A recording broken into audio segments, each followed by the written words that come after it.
When have you ever feared for your life? Why? Serious.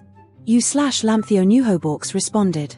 Wasn't the only time or most frightening time, but the most memorable was when I was a teenager and got pinned to a wall by an extremely agitated cow. She'd knocked her water bucket apart and I was replacing it and she charged me. I just happened to fit exactly in between the horns. I do mean exactly, I had matching bruises on each side like LD been hit twice with a length of pipe. She hit hard enough to drive her points a couple inches into the wall and stick. LVE been in car accidents, fallen off things, been in fights and even had a young tree fall on me. None of that compares. Felt like being caught by a huge wave. Anyway, I bonked her as hard as I could on the forehead and bolted out the door when she pulled her head back. The whole thing took maybe 2 seconds tops. Best part? My parents were right outside, they thought I'd just been killed. The wall was solid for the first 4 feet, then 2 inches gaps between 2x8 boards for the rest. They saw the whole thing but couldn't see me below my shoulders, just the charge, the catch, and the wall crack from the impact and the horns pushing through. U/background ad 7040 responded. I was minding my own business walking in like 2 feet of water at a beach, holding my toddler. There was a massive clay pit that had opened up in the shallow water, but the water was murky so I didn't see it. I slid into it and the water was just deep enough to be over my head, because I couldn't stand up due to how slimy it was. It was shaped like a bowl. I couldn't swim up because my feet were just sliding into muck and it felt like an undertow. Just when I started breathing in water, my knee hit a rock in the side of the pit so I put my foot on it and launched us up. The lifeguards didn't do anything even after someone called us an ambulance to make sure we didn't dry drown. We were under for maybe 20 seconds. U/Kaidenka responded. 7.2 earthquake in Japan made the apartment I was in wobble like jello. Tried to stand up in my chair and walk away from the window, ended up crawling away and having a small bookcase spill my books on me. Spent a few seconds leaning against the inside wall sliding closet, looking at the ceiling and having a very vivid picture of being crushed to death by collapsing concrete and debris. Slept outside for 2 nights after evacuating. Apartment did not even have a crack in it. 10/10. Would recommend Japanese government housing. U/deleted responded. I wrote about this in another post, but I lived with my abusive ex for about a year because I ran away from my dad's side of the family, which was also abusive sexually. When I went to live with my mom, she said the apartment was too small for the both of us and that I should stay with my boyfriend in public housing because she wasn't used to dealing with me as an adult. The last time I lived with her, I was 7 years old. My ex's anger definitely went up several levels during our relationship. It started by him pushing me when he was upset. Then he would be upset at his mother and throw glass and yell. We had one scary situation where he actually lifted the stove from the hinges because he was so upset at his mother for asking him to clean. One day I came back to his house and I noticed his apartment door was still open. His mother was crying and as I peeked through the door I saw him standing there with a large knife close to her neck. I immediately pushed him and asked him what his issue was and told him it was nuts to be that upset. He looked me straight in the eyes and said, "Oh, you want to be involved? I'll make sure you're involved today." He chased me to his bedroom. I locked the doors. He knocked it down and proceeded to punch me like a boxer. At some point I dropped and thankfully when I woke the phone had dropped close to me and I was able to call 911. He was in the other room slapping his mother apparently. 911 came and took me in an ambulance. I had 2 kidney contusions and 2 broken fingers. That night haunted me for years and still gives me chills. U/deleted responded. Playing an outdoor game we called 007 at age 11 where you get dropped off a distance away from a home base and you have to sneak back in the dark without being spotted by your driver, who would call you out if they saw you while driving around the neighborhood. Me and a friend were sneaking through irrigation canals to be off main roads, not through people's properties, those were fenced off, and someone whose backyard we were sneaking past cocked a shotgun and fired a warning shot into the ground of his yard. We crawled on our stomachs in the canal until we were far enough away. Pretty scary at 11. U/Morksal responded. I used to work security at a hospital. About 2 a.m., walking around with my partner trying to stay awake. We see a man in the fairly dark parking lot at the back of the hospital. As we get closer we notice that he is holding a large knife, chef's knife, that is covered with blood. He starts to move towards us, knife in hand. We both start backing up and yell at him to drop the knife. The moments between us noticing the knife and yelling at him was the closest LVE come to fearing for my life. Right before we radioed for the police, he stopped moving towards us and slowly put down the knife. As we approached we noticed that the blood was from self-harm. We applied pressure to the wounds and brought him into the emergency depot. There were many holy shit moments in that job, but that was the only time I feared for my life, if only for a few seconds. You/Dreamwolf321 responded. My mom was hospitalized with cancer when I was in college, so for a while I had to live with just my stepdad. Over time, I slowly realized that he was watching me. Standing outside the bathroom while I showered, looking through the hole in my broken bedroom door. A ladder next to the bathroom window. His shadow in the window at night. I was so stressed from my mom's cancer and his actions I developed a lot of paranoia. I was so scared he was going to rape and kill me. I hid a knife under my pillow and a croquet mallet next to my bed. I eventually told my grandparents and went to live with them, but they decided I couldn't tell my mom or tell anyone. He never touched me. I didn't have any proof that he'd watched me change. It's just something I had to live with. I haven't really had anything to do with him since Mom died, but every time I see him in town I hide or leave. I'm still terrified of him. You/Gyru5150 responded. Years and years ago went on a 911 call for a overdose. Arrived on scene to an open door. 0 PD response because they had no available units. So we looked in and saw a young male not breathing on a couch with his sharp literally on the floor next to him.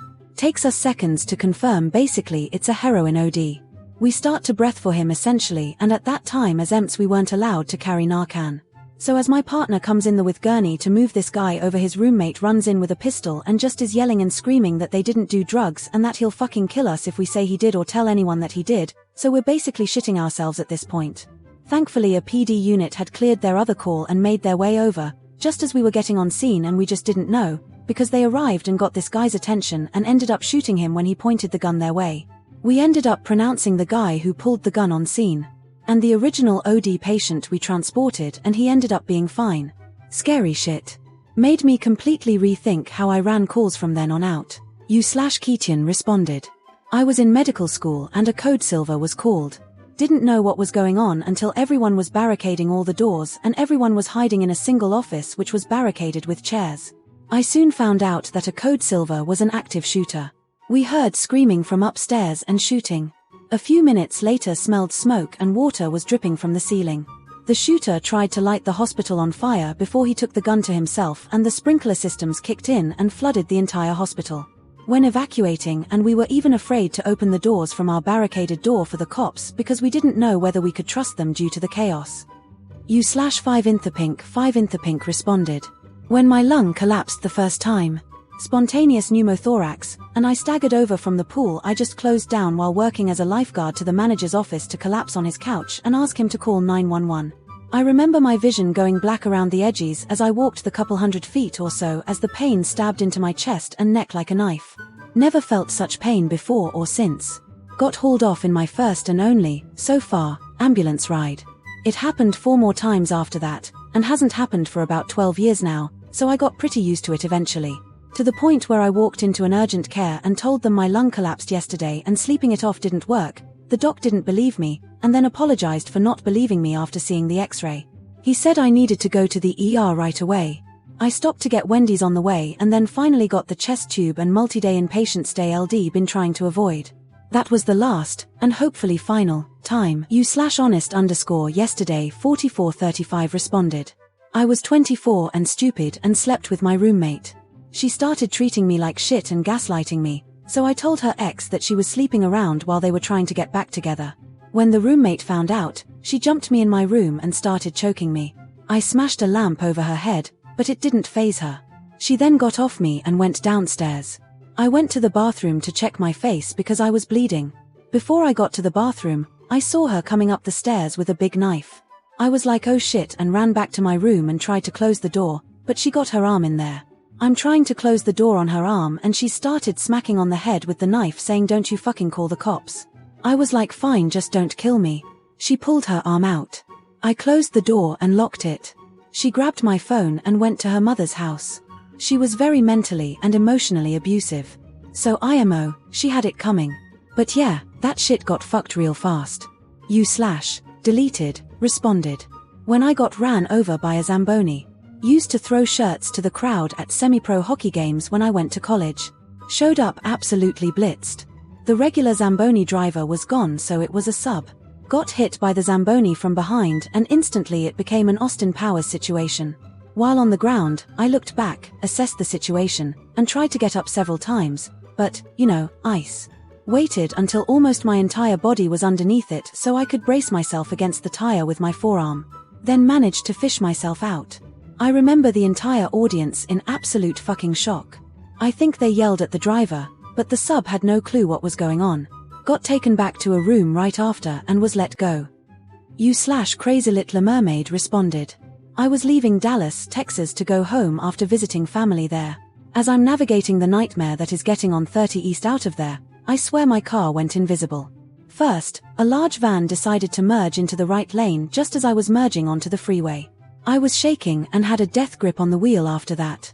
Not 10 minutes later, I'm merging again, and a semi pulls the same trick the van did. That one nearly gave me a heart attack. I was on the verge of tears, but had to do my best to hold those back because I was driving full speed down a freeway in TX. It took probably half an hour of driving on less congested roads to bring my heart rate back down and allow myself to loosen my grip on the steering wheel. I make that drive a few times a year and still have issues when navigating through the hell that is actually getting out of Dallas. Gatorus Blade responded. Not even a week ago actually. I was in a real bad space mentally and just felt a desire to get out of the house and head to the nearby bridge. I wasn't thinking, and before I knew it I was standing near the railing staring at the water below and had the feeling that I should climb over and just dive off. And it wasn't until I lifted my foot off the ground and placed it at the base of the railing that something mentally pulled me back, as I stepped away from the railing and just sat on the floor and cried. I was so scared that I almost took my own life. I have people in my life that I know love me, people who would miss me and some people who might never know what happened to me. I know this, but I was in a strange instinctive state of I want to stop feeling like shit and almost died that day.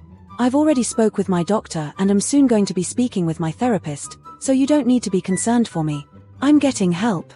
But talking about helps keep it in my mind and reminds me how real that was, cause I don't want to forget something like that. So I never come even close again. Disgruntled Capybara responded.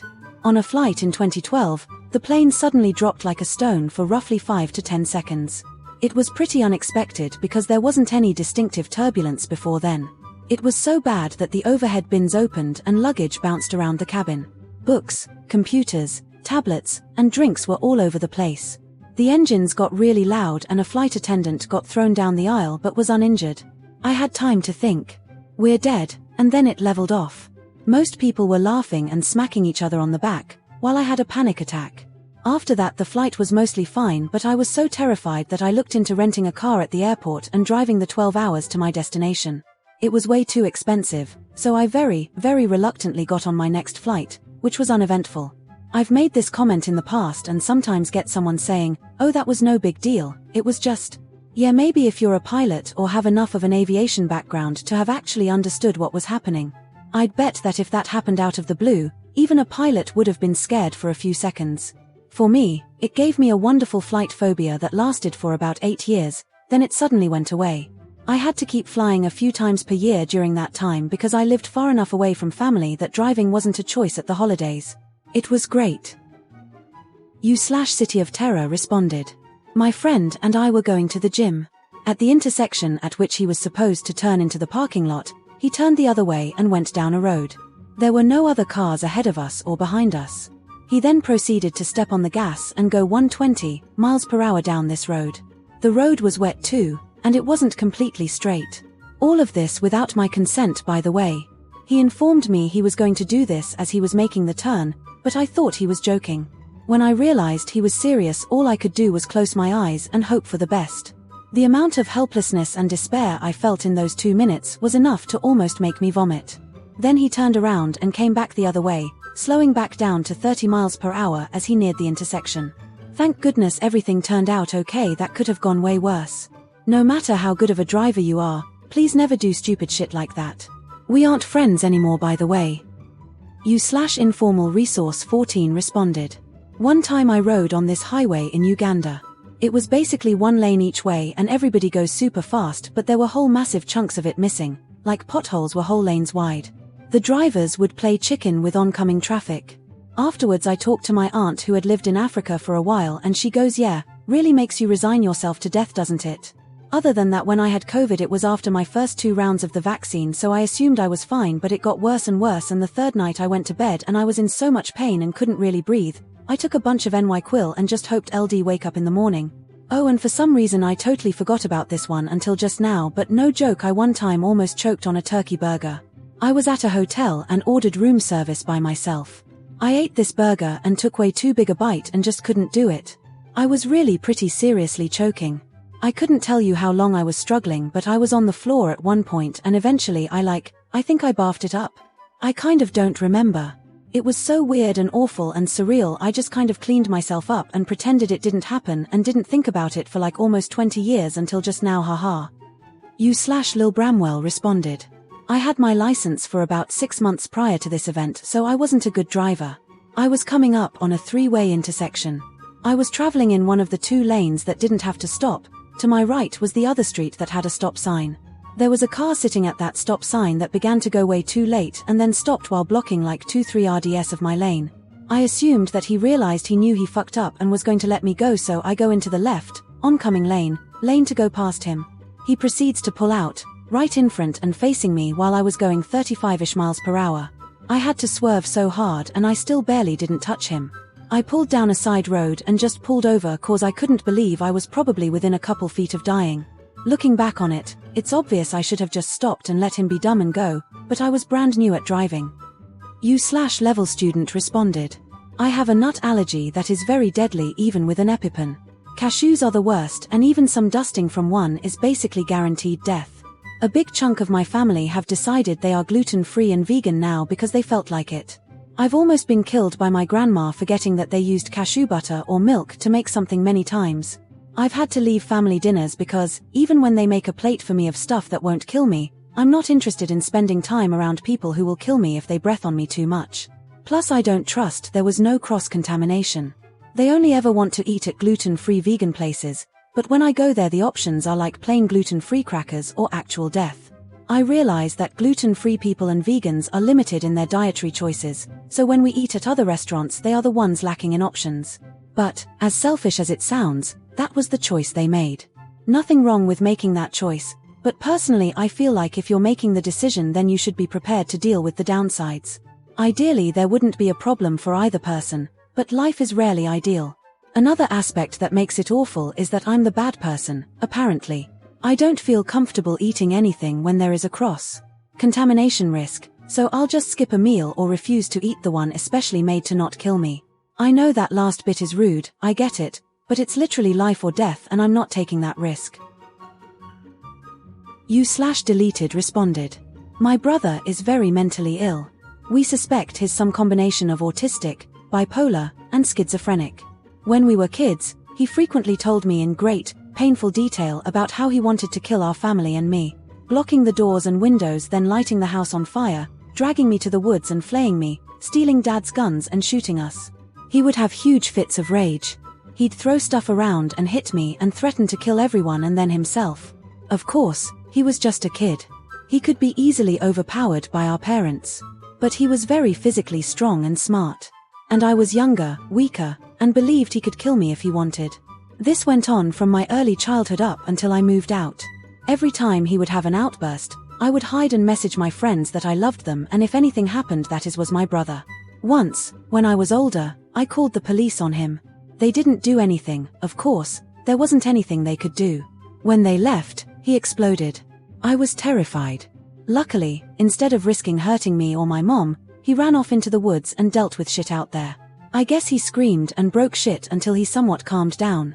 This was a common occurrence. My whole life LVE been terrified of him. Now that we're older we have a decent relationship, but I'm deeply traumatized from growing up with him. U/Whois Atlas responded. I was on a band trip to the beach my senior year of high school. I was swimming out with a group of guys to try and get to where the waves started breaking. Stupid. A wave came down on top of me, tossed me around, I couldn't figure out which way was up, then another wave tossed me around. I was able to get a little bit of air but choked on the water. Luckily a tenor saxophone player who was a lifeguard during the summer saw me and helped me. That was terrifying, I was probably close to drowning. U/melancholic 84 responded. One time I was traveling to an Eastern European country, I went to a nightclub with my friend. After we had fun and all, the bill came and it was a big scam the amount they put. Anyways, there was no way we could dispute the bill and I had to pay. When they tried my card it got rejected. The bouncer pointed a gun to my head, said he would kill me if I don't pay. I knew he wouldn't shoot me and even doubted if the gun is loaded or real. But it was just crazy seeing a gun pointed at me. In the end I told him to follow me to the bank and I'll draw the money for him. All went well and he got the full amount. He apologized and after they closed the club, him and his GF took me to another place and bought me a drink as an apology. Deleted, responded. Worked in a psych hospital.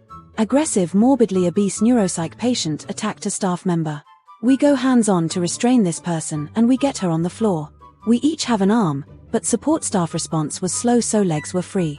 Person was able to wiggle around and all of a sudden I found my head and neck between this person's knees.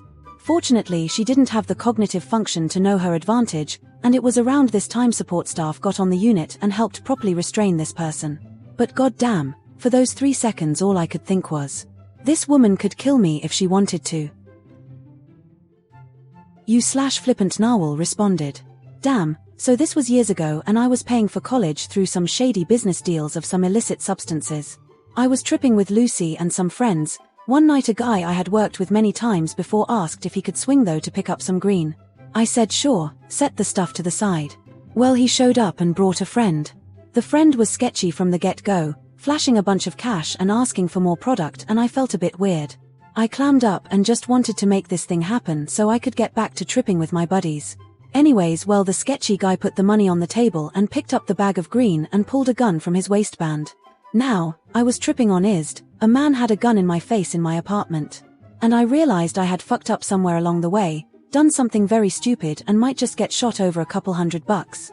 By some fucking miracle I managed to keep my cool and just told him to take it. It wasn't really that big for me to lose what he was taking. He laughed, waving this gun around, and they went towards the door. Well, they ran out with the weed, leaving me and 2 friends sitting stunned in my apartment. It took a bit to finally settle down and realize we were okay. The thing is, in all the craziness of the moment, the guy that flashed all the cash and pulled the gun was a fucking idiot and left all his cash on the table when he grabbed the weed. So as he laughed for pulling a gun and stealing an ounce worth about $200 at the time, he managed to leave about $500 on my kitchen table. My buddies and I were stunned and fell into panicky, acid laughing, crying fits. Turned out okay, I got paid for being robbed and never saw either guy again. U/Peepaw000 responded. When I was around 15, I was with a few friends down by the beach. I was really struggling with depression, suicidal thoughts, and social anxiety, so Elle thought it was a miracle that I still had friends. I practically worshipped them, if I'll be honest. Everybody else hated me. We were drunk, we'd stolen one of their parents' cars and we had a cooler of vodka in the back. We were near a cliff. I feel like I should have seen the danger, but it's too late now. One kid, I barely remember some of the names now, asked if anyone wanted a walk. It was summer nearing autumn and the weather was nice. I took up on the offer, as did one other girl. We went wailing around, very drunk, and soon we neared the cliff face. He said, "Oh look, you can see the sunset." I feel absolutely stupid for believing him. I went closer and he attempted to push me over the edge. She joined in, laughing, and I fell. I thought was going to die. 2 years later and I will never look at them the same way. I have a permanent disability and need a wheelchair most days. They pretty much cried and guilt-tripped their way out of major punishment. U/TheRanselZay responded. My grandma's house is literally across the street from my house. I go over there often to help with stuff and just to visit her. One night last year when I left the house to come home, my anxiety hit me really bad. I ended up having a panic attack and getting frozen in the driveway. Eventually, though, I was able to work my way out to the street, and slowly but surely was making it across to my house. It was like wading through mud. It was cold, I couldn't breathe right, I just needed to get home. Then I saw headlights heading straight for me.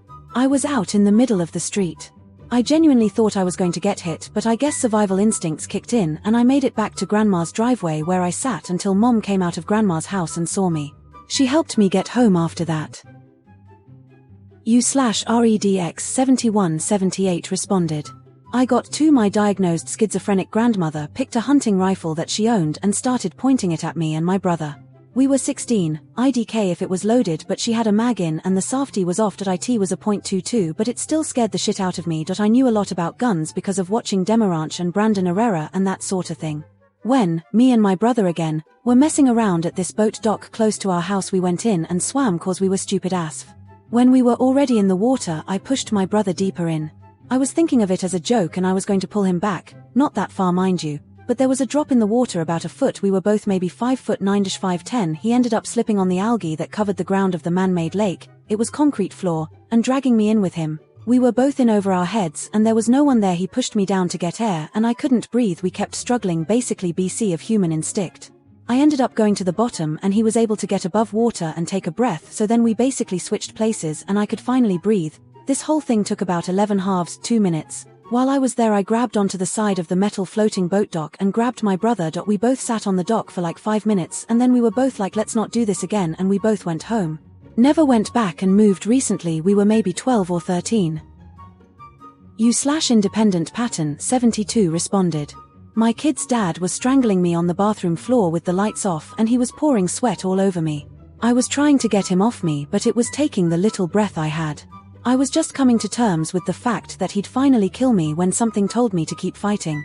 I gave one hard kick as he sat on my stomach and I managed to kick the door off its frame, scaring him and opening the door just enough for our 2 toddlers to see what was going on. He snapped out of it and jumped off me, but I was terrified. He'd been abusive for a while at that point, so I always thought he'd kill me if I didn't figure out how to get away soon. I really thought he'd do it that day and I had actually given up. I feel like my guardian angel gave me that last bit of strength and the motivation to keep fighting. U/crimson_Kane_333 responded. When I was around 8 to 10 years old, I went fishing with my stepdad. He seemed nice of it at first, but my view of him changed when the incident occurred. Then, for no seemingly good reason, I was pushed into the water and began drowning underwater with my leg being bruised, which I bruised up myself a week earlier after falling down really hard, and my heavy winter clothes on. I was so very close to drowning when he finally decided to pull me up. I was crying and shaking loudly. That's when he said, "Maybe next time, don't use my favorite bait ever again."